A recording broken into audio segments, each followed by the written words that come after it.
Hello students, BSc same 2 zoology.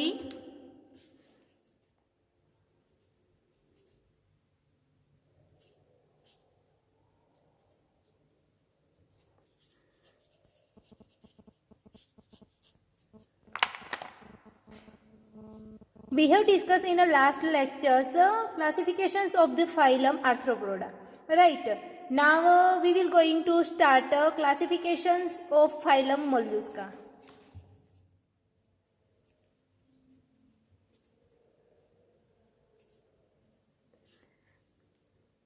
મોલ્યુસ્કા means મૃદુકાય સમુદાયનું વર્ગીકરણ। તો પહેલાં આપણે વાત કરીએ કે મૃદુકાય સમુદાયના પ્રાણીઓના સામાન્ય લક્ષણોની। તો ફર્સ્ટ મૃદુકાય ઉપરથી ખબર પડશે કે આ જે પ્રાણીઓ છે એ કેવા છે, તો કે મૃદુ શરીર ધરાવતા। સેકન્ડ, દ્વિપાર્શ્વીય સંરચના ધરાવતા। ખંડવિહીન શરીર એટલે કે આ પ્રાણીઓના શરીરમાં ખંડો આવેલા છે નહીં। જ્યારે એનેલિડા અને આર્થ્રોપોડાની આપણે વાત કરી હતી તો એ શરીર જે છે એ ખંડમાં વિભાજિત થયેલું છે। નાવ નેક્સ્ટ, આ પ્રાણીઓમાં વક્ષ બાજુએ માસલ મૃદુપગ આવેલો છે। સપોઝ કે આપણે કોડીના શરીરની વાત કરીએ તો આવી રીતે તમે જોઈ છે કે કોડી હશે એનો ઉપલો ભાગ કેવો હોય છે, ગોળાકાર હોય છે। એની અંદર જે પ્રાણી છે એ પ્રાણી રહે છે, એની બહાર અહીંયાથી સૂત્રાંગો નીકળે। હવે આ આખું પ્રાણી થઈ ગયું, બરાબર। આ પ્રાણીની ફરતે કવચ, અને જે કવચ તમે કોડી જે છે એ બધાએ જોયેલી છે, તો આ એની પૃષ્ઠ બાજુ થશે, આ એની છે એ વક્ષ બાજુ થશે। તો કોડીની અંદર અહીંયા વક્ષ બાજુએ માસલ મૃદુપગ આવેલો છે, તો કે આને કહેવાશે મૃદુપગ। એટલે આ પ્રાણીઓના શરીરમાં માસલ મૃદુપગ છે એ વક્ષ બાજુએ જોવા મળે છે। નાવ નેક્સ્ટ, બાહ્ય કવચ ધરાવે, અને બધા જ પ્રાણીઓની તમને ખબર છે, શંખ છે, મોતી શીપ છે, તો કે બધા પ્રાણીઓ છે બહારની બાજુએ કવચ ધરાવે છે। રેત્રિકા ધરાવે। રેત્રિકા એટલે કે દંતપંક્તિની લાઈન, જેની અંદર સ્પેસિફિક દાંત આવેલા હોતા નથી, પણ દંતપંક્તિની જે લાઈન આવેલી હોય છે જેને કહેવાય રેત્રિકા। અને પ્રાવર આવરણ ધરાવે છે।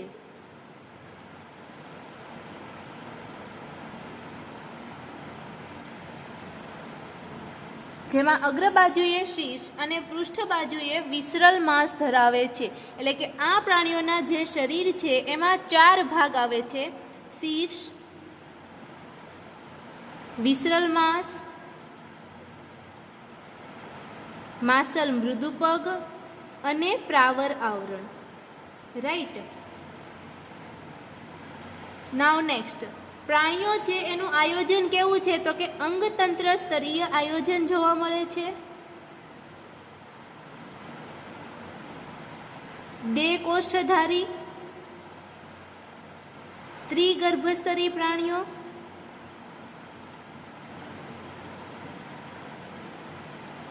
જે શીર્ષ છે ત્યાં મુખ, મુખાંગો અને સૂત્રાંગો આવેલા હોય છે।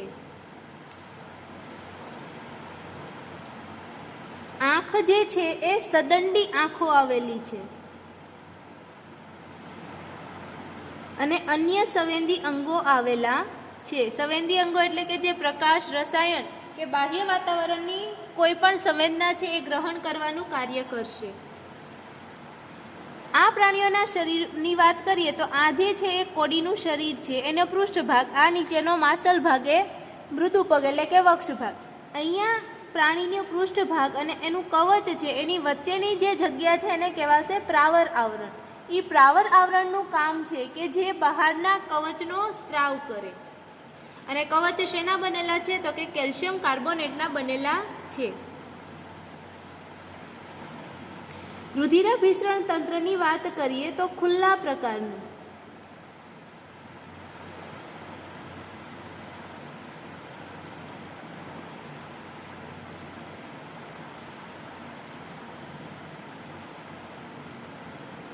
પરંતુ સિફેલોપોડા જે પ્રાણીઓ છે કે જેની અંદર બંધ પ્રકારનું રુધિરાભિસરણ તંત્ર આવેલું છે।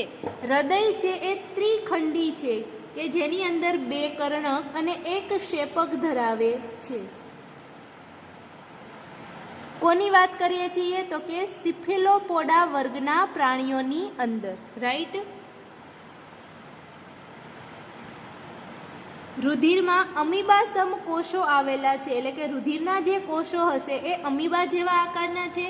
અને રંજક દ્રવ્ય માણસની અંદર હિમોગ્લોબિન છે, નુપુરક સમુદાયના પ્રાણીઓની અંદર હિમોગ્લોબિન છે, જ્યારે મૃદુકાય સમુદાયના પ્રાણીઓની અંદર હિમોસાઇનિન આવેલું છે.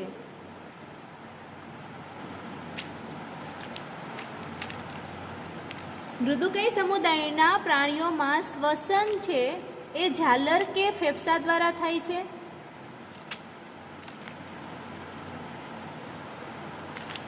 ઉત્સર્જન માટે 1 જોડ મૂત્રપિંડ આવેલા. ચેતાતંત્ર છે એ ચેતાઓનું બનેલું અને ચેતાકંદનું બનેલું.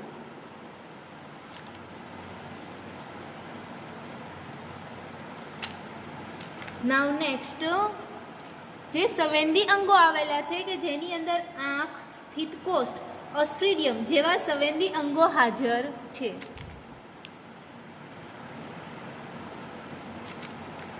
આંખ જે પ્રકાશને પારખવાનું કાર્ય કરશે, સ્થિતકોષ્ઠ જે ચેતાકરણ કરશે, ઓસ્ફ્રિડિયમ. તો અહીંયા જે શ્વસન ઝાલર દ્વારા થાય છે એનો મિનિંગ કે પાણીમાં જે દ્રાવ્ય થયેલો ઓક્સિજન હશે એ લેશે. તો ઓસ્ફ્રિડિયમ છે એ પાણી પ્રદૂષિત છે કે પ્રદૂષિત નથી એ ચેક કરી અને પછી ચેતાકરણ કરશે કે અત્યારે ઝાલરની મદદથી પાણીમાં દ્રાવ્ય ઓક્સિજન છે એ લેવો કે ના લેવો.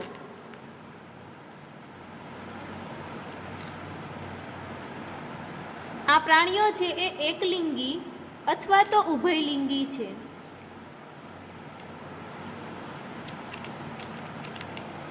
અંતઃફલન જોવા મળે છે.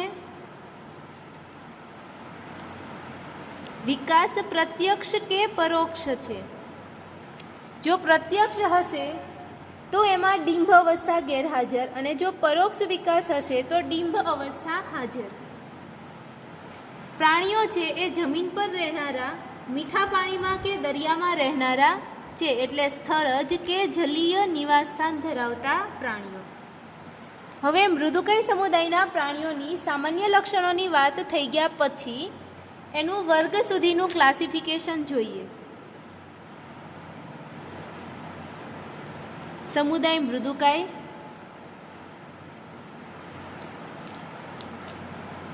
પહેલો જે વર્ગ છે જેને આપણે કહીએ દ્વિચેતા, જેને ઇંગ્લિશમાં કહીશું એમ્ફીન્યુરા. સેકન્ડ સ્કેફોપોડા.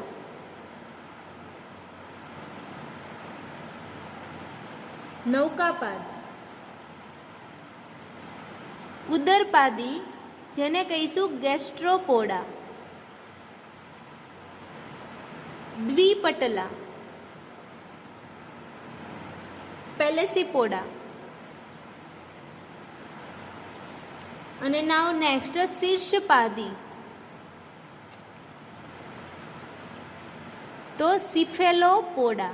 એટલે સિફેલોપોડા એક જ એવા પ્રાણીઓ છે કે જેની અંદર બંધ પ્રકારનું રુધિરાભિસરણ તંત્ર જોવા મળે છે, જ્યારે જે 4 વર્ગના પ્રાણીઓ છે કે જેની અંદર ખુલ્લું રુધિરાભિસરણ તંત્ર જોવા મળે છે.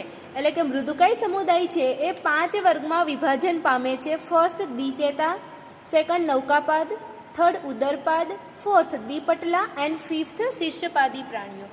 હવે ફર્સ્ટ દ્વિચેતા વર્ગના સામાન્ય લક્ષણો જોઈએ.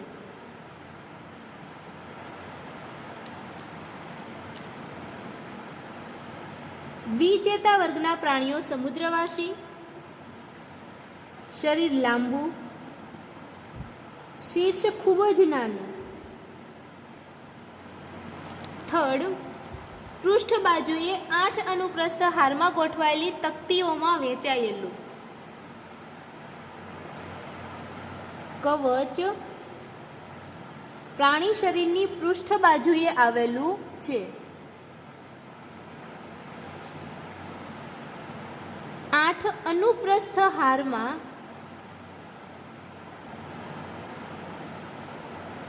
ગોઠવાયેલી તકતીમાં વહેંચાયેલું. એટલે કેવી રીતે? તો કે દ્વિચેતામાં જે પ્રાણી આવે છે એની અંદર કાઇટોનનો સમાવેશ થાય છે. આ જે પ્રાણી છે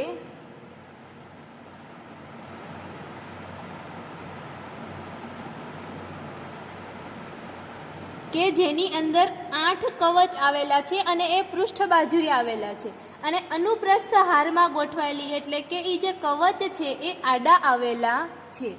બરાબર. શરીર છે એ વક્ષ બાજુએ માસલ મૃદુપગ ધરાવે.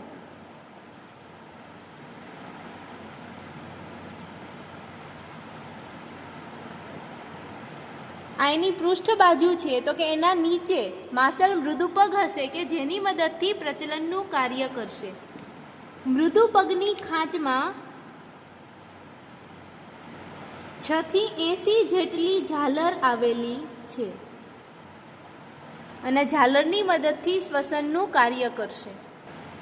દ્વિપાર્શ્વ સંરચના ધરાવતા એટલે કે આ જે પ્રાણીઓ છે એને ડાબા અને જમણા એમ મધ્ય અક્ષેથી કાપતા 2 સરખા ભાગમાં વિભાજન થાય છે. મુખની ફરતે ચેતાકંદ વિહીન ચેતાકડી આવેલી છે.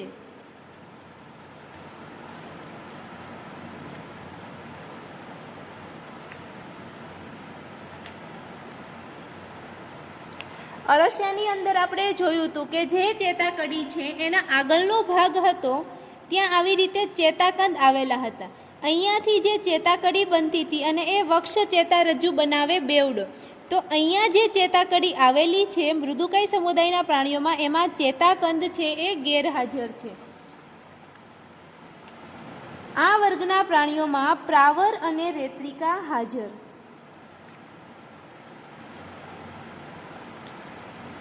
પ્રાણીઓ એકલિંગી.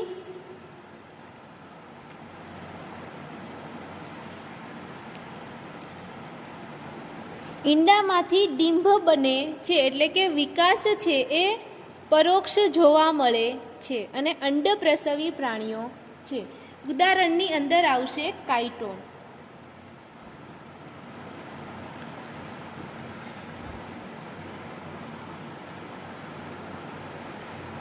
વર્ગ દ્વિચેતાની વાત થઈ ગયા પછી આપણે વાત કરીએ સેકન્ડ વર્ગ નૌકાપાદ. નૌકાપાદમાં નામ ઉપરથી ખબર પડશે કે આ જે પ્રાણીઓનું શરીર છે એ નૌકા જેવું હશે. ઉદાહરણની અંદર આવશે ડેન્ટેલિયમ એટલે કે દંતશૂળ. આ પ્રમાણે પાણીનું કવચ છે, આ એનું બાહ્ય કવચ છે કે જે હાથીના દાંત જેવા આકારનું છે, જેની અંદરથી માસલ પગ બહાર નીકળે છે. તો શરીરની ફરતે જે કવચ આવેલું છે એ કવચ છે એ કેવા આકારનું છે? તો કે દંતશૂળ.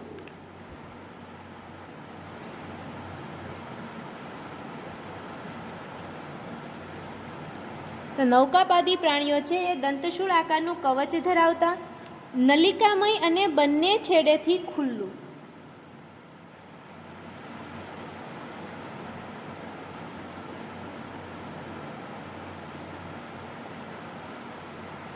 શીર્ષ મુખની ફરતે નાજુક સૂત્રાંગો. શીર્ષ ક્યાં આવેલું છે? તો કે મુખની ફરતે, અને મુખ આવેલું હોય ત્યાં સૂત્રાંગો અને આંખનો અભાવ છે.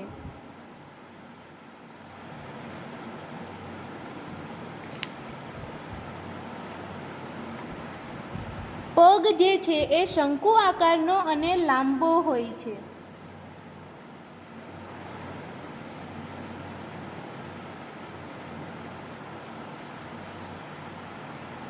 રેત્રિકા જોવા મળે છે. રેત્રિકા એટલે કે દાંત જેવી રચના, પણ દાંતની ઘણી બધી લાઈનો હોય કે જેથી એને રેત્રિકા કહેવાય. શરીર છે એ ઝાલર વિહીન છે. પ્રાવર હાજર.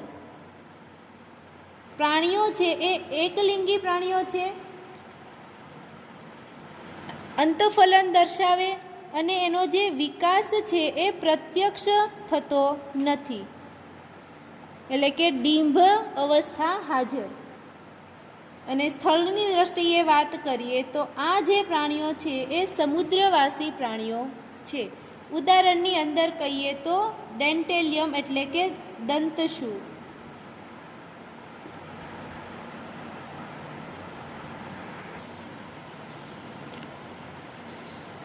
વર્ગ દ્વિચેતા. સેકન્ડ વર્ગ નૌકાપાદ ની વાત થઈ ગયા પછી હવે આપણે વાત કરીએ વર્ગ ઉદરપાદી. ઉદરપાદીમાં નામ ઉપરથી ખબર પડશે કે આ જે પ્રાણીઓમાં પગ આવેલા છે એ એના ઉદરના ભાગમાં આવેલા છે. સૌથી પહેલાં વાત કરીએ તો કે પ્રાણીઓનું શરીર છે એ ખંડવિહીન, અસમરચના ધરાવતા, કવચ હાજર કે ગેરહાજર,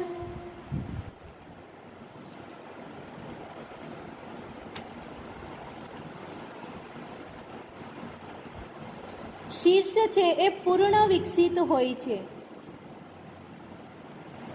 એટલે કે શીર્ષમાં આંખ, સૂત્રાંગો આવેલા હોય છે.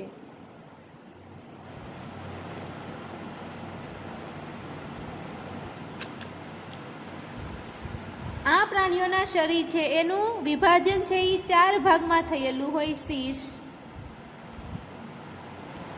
વિસરલ માંસ, માસલ મૃદુ પગ અને પ્રાવર. એટલે કે પ્રાણીઓનું શરીર કેટલા ભાગમાં વિભાજન થયેલું છે તો કે 4 ભાગમાં. નાઉ નેક્સ્ટ, આ પ્રાણીઓ છે કે જેની અંદર રેત્રિકા હાજર. સંવેદી અંગોમાં વાત કરી હતી આપણે ઓસ્ફ્રીડિયમ, તો ઓસ્ફ્રીડિયમમાં હાજર.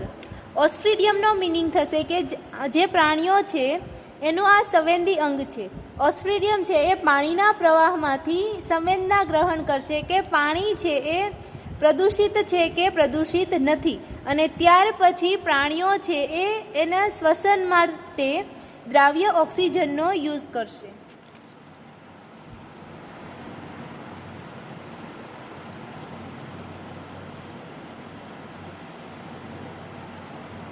એક અથવા બે ઝાલર અને ફેફસા હાજર. એટલે કે આ પ્રાણીઓમાં શ્વસન માટે ઝાલર અથવા તો ફેફસા આવેલા છે. મૂત્રપિંડ છે એ 1 અથવા તો 2ની સંખ્યામાં હાજર કે જેની મદદથી ઉત્સર્જન થશે. વર્ગ ઉદરપાદીના પ્રાણીઓ એકલિંગી અથવા તો ઉભયલિંગી. અંતઃફલન દર્શાવતા પ્રાણીઓ વિકાસ પરોક્ષ, એટલે કે વિકાસ દરમિયાન ડિંભ અવસ્થા હાજર. સ્થળજ દ્રષ્ટિએ વાત કરીએ તો આ પ્રાણીઓ છે એ મીઠા પાણીમાં, જમીન પર રહેનારા કે દરિયાઈ નિવાસસ્થાન ધરાવતા હોય છે.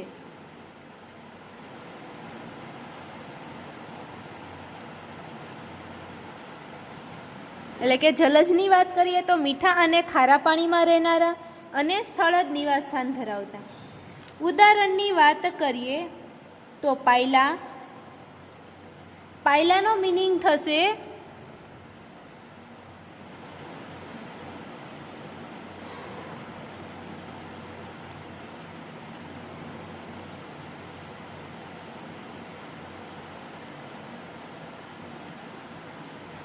આ ટાઈપનું પાયલા પ્રાણી હશે. આ જે એનું છે એ ઢાંકણ છે કે જેની મદદથી પ્રાણી અંદર અને બહાર આવજા કરી શકે. એપ્લેસિયા.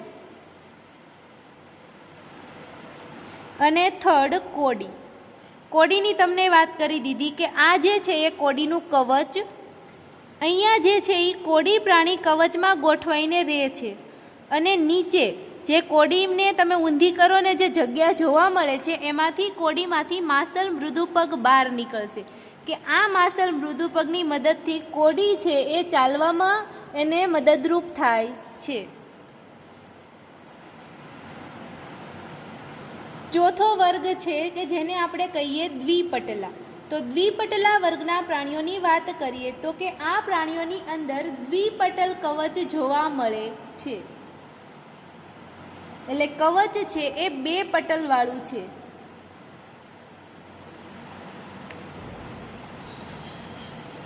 દ્વિપટલ કવચ ધરાવતા પ્રાણીઓ. પાર્શ્વ બાજુએથી ચપટું શરીર.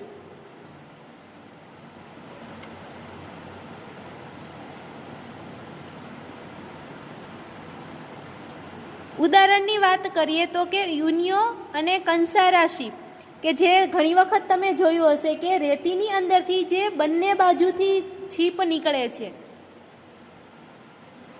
આ ટાઈપનું કવચ હશે. અને એ જેને આપણે ખોલીએ ત્યારે એની અંદરથી ઘણી વખત એ પ્રાણી પણ નીકળે છે, એટલે કે દ્વિપટલ ધરાવતા.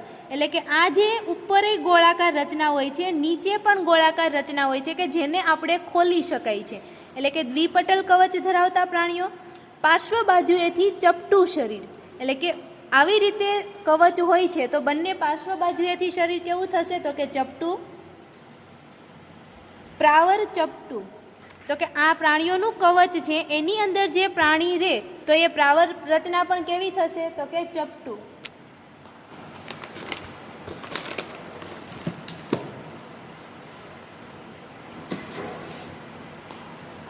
આ પ્રાણીઓની અંદર માસલ મૃદુપગ આવેલો છે જે કુહાડી આકારનો છે.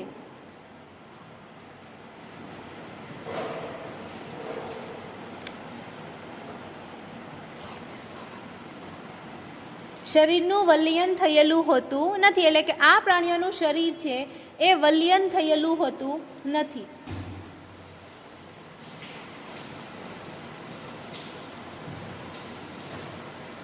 ઝાલરની સંખ્યા 1 અથવા તો 2.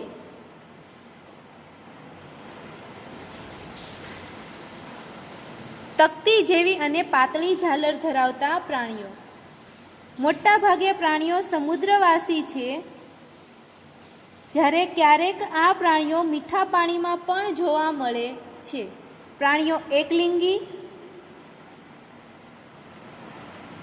વિકાસ જે છે એ પરોક્ષ જોવા મળે છે, એટલે કે ડિંભ અવસ્થા હાજર. એક્ઝામ્પલની વાત કરીએ તો યુનિયો અને કંસારા છીપ અથવા તો મોતી છીપ. રાઈટ. 5મા વર્ગની વાત કરીએ તો કે શીર્ષપાદી પ્રાણીઓ.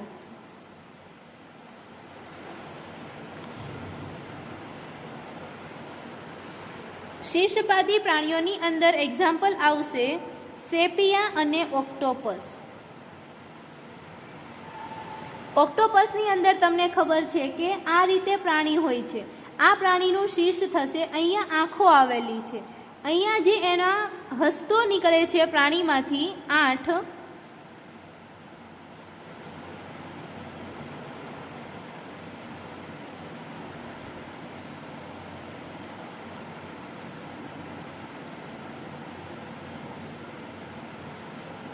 એ 8 હસ્તો એના શીર્ષના ભાગમાંથી નીકળે છે. એટલા માટે ઓક્ટોપસ જે છે એને આપણે શીર્ષપાદી પ્રાણીઓ કહેવાય. સેપિયામાં પણ એવી જ રીતે એના શીર્ષ ભાગમાંથી હસ્તો નીકળે છે. આ વર્ગના પ્રાણીઓનું શરીર પૃષ્ઠવક્ષ બાજુએથી લાંબુ,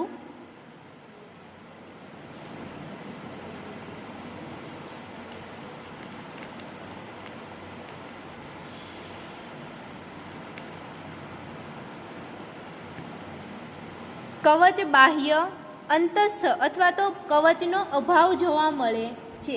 શીર્ષ પૂર્ણ વિકસિત થયેલું, આંખો અને સૂત્રાંગો ધરાવે. શીર્ષપાદી પ્રાણીઓની આંખો પૃષ્ઠવંશીના પ્રાણીઓની આંખોને મળતી આવે છે. આ પ્રાણીઓમાં જડબા અને રેત્રિકા આવેલી હોય છે. ઝાલરની સંખ્યા 2 અથવા તો 4 હોય છે. પ્રાણીઓ એકલિંગી, અંતઃફલન જોવા મળે. આ જે પ્રાણીઓ છે શીર્ષપાદી પ્રાણીઓ એ અપૃષ્ઠવંશીઓમાં સૌથી વધારે ઉત્ક્રાંતિ પામેલા પ્રાણીઓ છે. એટલે કે આ પ્રાણીઓની અંદર શીર્ષ, એના બધા જ શરીરના અંગતંત્ર છે એ સ્પષ્ટપણે વિકસિત થયેલા છે. એક્ઝામ્પલની વાત કરીએ તો સેપિયા અને ઓક્ટોપસ. તો આટલી જે વાત થઈ એ મૃદુકાય સમુદાયના સામાન્ય લક્ષણો.